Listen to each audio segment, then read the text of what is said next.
Hello everyone, today we will talk about how to fix or how to solve the problem of improvements on Uber app. You will click on settings. Here in this page you can click on apps, default apps, app settings.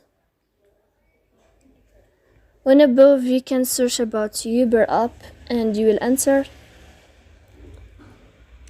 Then you can click on first stop and you can click OK.